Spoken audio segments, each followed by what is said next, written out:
Good morning, everyone. Welcome to Classical Career Academy by Nimbus. Today, we will discuss about the class 12th physical chemistry chapter solution, right? तो अगर थोड़ा सा मैं अपने बारे में आपको बताऊं, मैं हूं वंदना मैम और मैं आपको पढ़ाऊंगी फिजिकल केमिस्ट्री का first chapter that is solution, जो हम आज से डिस्कस करेंगे, राइट?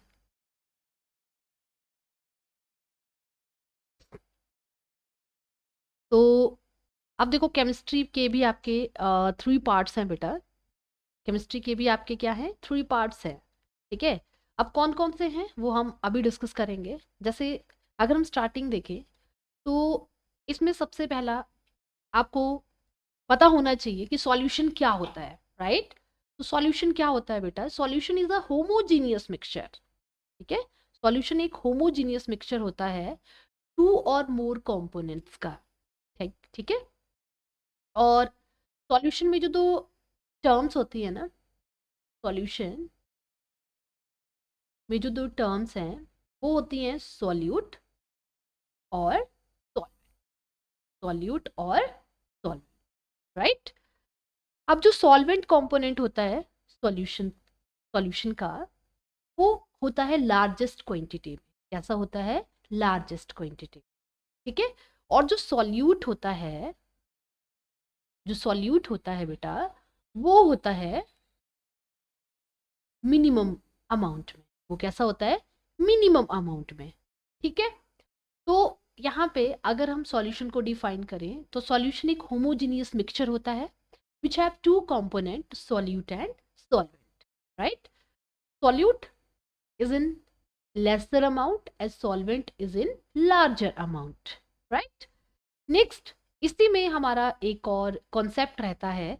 अगर सॉल्यूशन के कंपोनेंट हैं 2, if solution have 2 component, then the solution is known as binary solution. Then the solution is known as binary solution. And binary solutions are those solution which have 2 component. You can define in any way, right? For example, अब हम अगर solution के example की बात करें तो salt in water, अगर आप क्या कर रहे हैं, salt को, या मान लो शुगर है, ठीक है, शुगर है, या आपके पास ग्लूकोज है फॉर एग्जांपल, ठीक है, ग्लूकोज है। अगर आप पानी में डाल रहे हैं कोई भी, ठीक है, चाहे सॉल्ट है, शुगर है या फिर ग्लूकोज है, और जो आप इसको पानी में डाल रहे हैं तो it is an example of yes solution, जिसमें सॉल्यूट क्या होगा। अगर हम सॉल्ट और वाटर की बात कर रहे हैं तो उसमें सॉल्यूट होगा सॉल्ट और वाटर होगा solvent, right? Sugar in water की बात कर रहे हैं तो शुगर क्या होगा? सॉल्यूट होगा, और वाटर क्या होगा? Solvent, right? अगर हम बात कर रहे हैं ग्लूकोज की तो glucose is, yes, glucose is solute and water is solvent, right? इस तरह से हमारे पास फाइनली क्या बनता है? सॉल्यूशन। तो सॉल्यूशन के पास अगर 2 कंपोनेंट हैं तो हम उस सॉल्यूशन को क्या नाम देते हैं बेटा? बाइनरी सॉल्यूशन, ठीक है। अब बात आती है नेक्स्ट टाइप्स ऑफ सॉल्यूशंस की। किसकी? टाइप्स ऑफ सॉल्यूशन की। अब देखो बेटा, जो बाइनरी सॉल्यूशन है उसको हम डिफाइन कर सकते हैं या डिवाइड कर सकते हैं 3 टाइप्स ऑफ सॉल्यूशंस में, ठीक है। सबसे पहले टाइप के सॉल्यूशन है गैसियस सॉल्यूशन, फिर है liquid solution and then solid solution, right? बस अब हमने क्या करना है, गैसियस सॉल्यूशन में सोल्यूट एंड सॉल्वेंट पे बात करनी है, राइट? और इनके एग्जांपल्स देखने हैं। This is very important topic and competition में एक क्वेश्चन यहाँ से देखा गया है, राइट? तो अगर गैसियस सॉल्यूशंस की बात करें तो सॉल्यूट अगर गैस है और सॉल्वेंट भी गैस है तो ये क्या होगा? Mixture of O2 and N2, ठीक है। फॉर एग्जांपल जैसे आपको पता ही है, एयर जो है, air is a mixture of gases, air is a mixture of gases. तो और एक ध्यान और रखना, जो गैसेस मिक्सचर होता है ना, उसका नेचर क्या होता है बेटा? होमोजीनियस। क्या होता है? होमोजीनियस, ठीक है। नेक्स्ट हमारा आता है लिक्विड इन गैस। तो लिक्विड क्या है यहाँ पे? सॉल्यूट है, और गैस क्या है? सॉल्वेंट है, ठीक है। तो जैसे for example chloroform mixed N2 gas, मतलब आप क्या कर रहे हैं, क्लोरोफॉर्म क्या होता है? क्लोरोफॉर्म को आप मिक्स कर रहे हैं किसमें, नाइट्रोजन गैस में, तो it is example of liquid in gas. ठीक है, क्लोरोफॉर्म लिक्विड स्टेट में होता है। फिर आता है सॉलिड इन गैस। तो सॉलिड इन गैस का मतलब हुआ, सॉलिड जो है आपका सॉल्यूट है, सॉल्यूट आपका सॉलिड है, तो कैम्फर इन नाइट्रोजन गैस। ठीक है, कैम्फर जिसको हम कपूर बोलते हैं, कपूर जो है नाइट्रोजन गैस में, ये इसका एग्जांपल हो गया। तो these are the gaseous solutions, right. Next हमारा है लिक्विड सॉल्यूशंस। तो लिक्विड सॉल्यूशन में भी आपके जो सॉल्यूट और सॉल्वेंट्स हैं, these are gas in liquid. ठीक है, जैसे ऑक्सीजन को आपने डिसॉल्व किया वाटर में, वैसे तो आपको पता ही है वाटर में डिसॉल्व ऑक्सीजन रहती है, तो it is an example of liquid solution, जिसमें गैस सॉल्यूट है and liquid is solvent, right. Liquid liquid जैसे आपकी ethanol dissolve in water. What is ethanol, जो सिंपली हम एल्कोहल की बात करते हैं। एल्कोहल को अगर आपने पानी में डिसॉल्व किया तो this is an example of liquid in liquid, right. Then solid in liquid, then solid in liquid, तो इसमें ग्लूकोज डिसॉल्व इन वाटर। अगर आप ग्लूकोज को वाटर में डिसॉल्व कर रहे हैं, ठीक है, तो वो किसका एग्जांपल आ गया, सॉलिड इन लिक्विड का।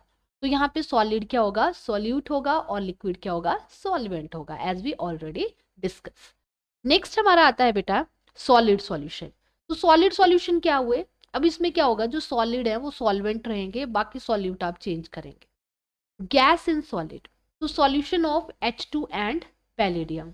आपने क्या किया है, हाइड्रोजन गैस को पैलेडियम के ऊपर एडजॉर्ब करवाया। यहाँ पे मैंने आपको पहले भी बताया था, यहाँ पे जो मेथड यूज होता है दैट इज एडजॉर्प्शन।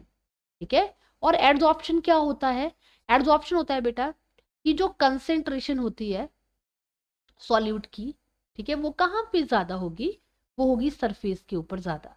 ठीक है, concentration maximum at surface. Okay, then next हमारा आता है लिक्विड इन सॉलिड। तो ये अमलगम हो गया मरकरी का सोडियम के ऊपर। ठीक है, मरकरी का सोडियम के ऊपर, राइट। नेक्स्ट है हमारे पास यस सॉलिड इन सॉलिड। तो सॉलिड इन सॉलिड में आपके क्या आगे बेटे, एलॉयज, क्या आगे, एलॉयज। तो अब हम यहां से कंक्लूड कर सकते हैं कि solution are of 3 types, gases solution, liquid solutions and solid solution. ठीक है, तो this is an example of binary solution, because binary solution have 2 component, one solute and one solvent, right। अब नेक्स्ट है हमारे पास, अगर हम गैसीय सॉल्यूशन को थोड़े डिटेलिंग में करें, तो सॉल्वेंट इसमें क्या होता है, गैस होता है, and small amount of one gas are dissolve in larger amount of gas. क्योंकि गैसियस सॉल्यूशंस हैं तो ऑब्वियस है गैसेस ही सॉल्यूट होंगी एंड गैसियस ही सॉल्वेंट रहेंगी। फॉर एग्जाम्पल एयर, तो इसमें क्या है आपका 78% नाइट्रोजन, 20% ऑक्सीजन, एंड एयर में कुछ अदर गैसेस भी रहती हैं, राइट। नेक्स्ट हमारा जो कॉन्सेप्ट रहता है that is expressing concentration of solution. Solution की कंसेंट्रेशन अगर हमने निकालनी है तो we have different methods. First of all we would we want to know that what is concentration. तो देखो बेटा कंसेंट्रेशन क्या होती है, कंसेंट्रेशन मीन्स अमाउंट। कंसेंट्रेशन का मतलब क्या होता है, अमाउंट। ठीक है, कि और अमाउंट किसका, क्योंकि अभी हमने बात की सॉल्यूशन हैव 2 कंपोनेंट, सॉल्यूशन के 2 कंपोनेंट्स हैं, सॉल्यूट एंड सॉल्वेंट। तो concentration means the amount of solute. यहाँ पे हम जब भी बात करेंगे, ठीक है, तो सॉल्यूट की अमाउंट की बात करेंगे, और सॉल्यूट के अमाउंट का मतलब ही होता है कंसेंट्रेशन। तो कंसेंट्रेशन के पता करने के या डिफाइन करने के डिफरेंट मेथड्स हैं, एक एक करके हम इसमें डिस्कस करेंगे। जैसे सबसे पहला मेथड है मास परसेंटेज। कौन सा, मास परसेंटेज, जिसको वेट बाय वेट भी बोला जाता है। तो मास परसेंटेज ऑफ कंपोनेंट क्या हुआ, किसी भी सॉल्यूशन में जो कंपोनेंट है उसका mass upon total mass of solution into 100। ठीक है, क्योंकि कंपोनेंट का मतलब क्या हो, सोल्यूट का। ठीक है, mass of component in the solution upon total mass of solution into 100। अब हम नेक्स्ट करेंगे वॉल्यूम परसेंटेज, या V बाय V भी इसको बोला जाता है, ठीक है। वॉल्यूम परसेंटेज ऑफ कंपोनेंट क्या हुआ बेटा, volume of component in the solution upon total volume of the solution into 100, right, like mass percentage. Next हमारा जो कंसेंट्रेशन टर्म रहता है that is mass by volume percentage, या इसको वेट बाय वॉल्यूम भी बोला जाता है। तो मास ऑफ दैट कंपोनेंट, मतलब जो सॉल्यूट हमने लिया हुआ है जिसका हमें पता करना है मास, अपॉन 100 ml ऑफ सॉल्यूशन। इस तरह से हम क्या निकाल सकते हैं, mass by volume percentage, right. Next हमारा आता है ppm। ये जो ppm है इसका फुल फॉर्म होता है parts per million. And what is million, million means 10 raise to power 6। Million का मतलब क्या रहता है, 10 रेज टू पावर 6। तो ppm ये किसका रेशो होता है, number of parts of component upon total number of parts of all component of the solution into 10 raise to power 6 into 10 raise to power 6, ठीक है। फिर बेटा हमारे पास आता है मोल फ्रैक्शन। तो मोल फ्रैक्शन क्या रहता है, moles of component upon total number of moles of the component, right. Mole fraction of component ये रेशो होता है मोल्स ऑफ कंपोनेंट का और total number of moles of all component.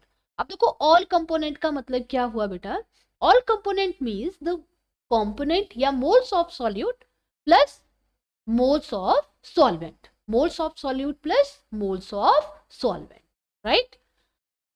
ये आपने ध्यान रखना है, मोल फ्रैक्शन रेशो होता है एंड यूनिटलेस, इसका कोई यूनिट नहीं होता है। नेक्स्ट हमारा आता है, next concentration term is molarity. Molarity means it is moles of solute upon volume of solution in liter. This is very very important कि जो moles है solution के वो 1 लीटर solution में कितने हैं, ठीक है, this is molarity. Next आता है molality.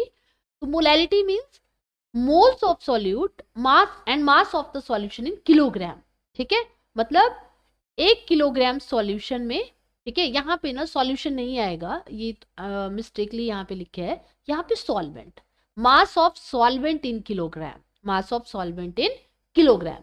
अगर यही हम ग्राम में लेते हैं ना तो हमें 1000 से मल्टीप्लाई करना पड़ेगा, ठीक है।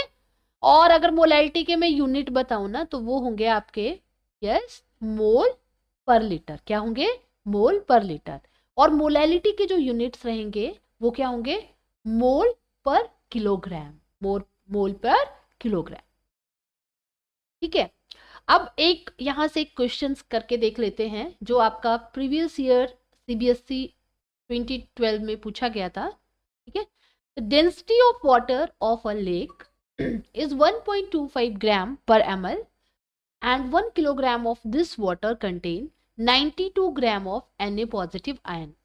What is the molarity of Na positive ion in the water of lake? Atomic mass sodium का गिवन है 23, ठीक है। तो देखो बेटा, पहले जब भी आपने क्वेश्चन अटेम्प्ट करना है तो फर्स्ट ऑफ ऑल हमें पता होना चाहिए मोलैरिटी हम कैसे फाइंड आउट करते हैं, ठीक है। तो मोलैरिटी अभी हमने चेकआउट किया, मोल्स ऑफ सॉल्यूट और volume of solution in litre, this is molarity, ठीक है। अब देखो यहाँ पे हमें ना मोल्स भी नहीं दे रखे हैं, we have to calculate mole first, right.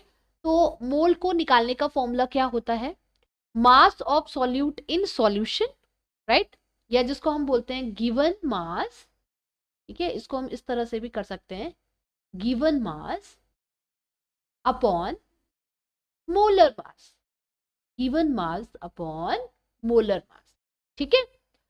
तो गिवन मास किसका, गिवन मास हमें किसका लेना है बेटे, सोडियम का, ठीक है। गिवन मास ऑफ सॉल्यूट ना, तो सॉल्यूट क्या है, सोडियम है, राइट।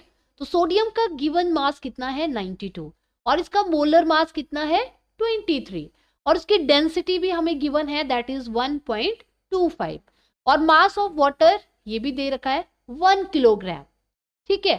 तो सबसे पहले हमें क्या करना है, यस, फर्स्ट ऑफ ऑल हमें वॉल्यूम ऑफ सॉल्यूशन निकालना है। वॉल्यूम क्या होता है, अब आपको पता ही है, डेंसिटी क्या होता है, व्हाट इज डेंसिटी, तो density mass upon volume, mass upon volume. तो यहां से हम क्या निकाल सकते हैं बेटे, वॉल्यूम। तो वॉल्यूम क्या होगा, मास अपॉन डेंसिटी। तो मास कितना है 1000 ग्राम और डेंसिटी कितनी है 1.25 ग्राम पर ml। तो इसको कैलकुलेट करके हमारे पास आता है 800 ml। तो जो मोलैरिटी है सॉरी, वो सॉल्यूशन की क्या होगी, तो मास हमारे पास आ गया, ठीक है, जो कि हमें दे रखा है 92 ग्राम, और वॉल्यूम आ गया yes, volume of solution in litre आ गया कितना, ये आ गया ना बेटे 23, ठीक है, इंटू 1000 अपॉन 800 ml जो हमारा वॉल्यूम आया, ठीक है, ये है ना 800, ठीक है। तो अब हमने क्या किया, ये हमने इकट्ठे कर दिया यहाँ पे, molar mass upon given mass ना, ठीक है, एटॉमिक मास, और ये आ गया।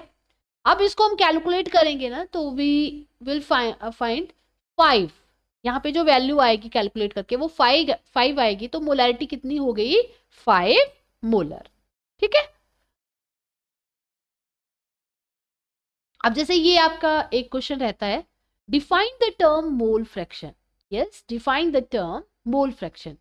तो मोल फ्रैक्शन क्या रहता है, the mole fraction of a component in a mixture is defined as the ratio of number of mole of the component to the total number of moles of all component in the mixture, right? तो moles of component upon total number of moles of all component।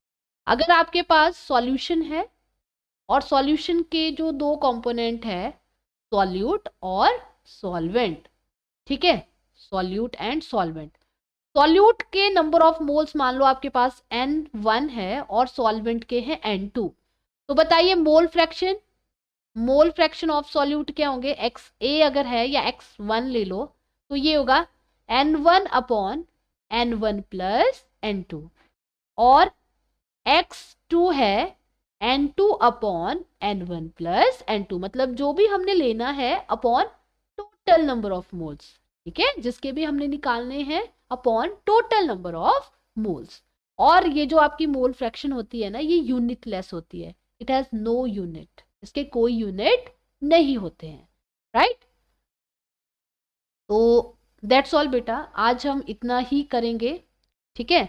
Next class में हम करेंगे इसके आगे वाला topic, that is yes solubility, ठीक है, solubility।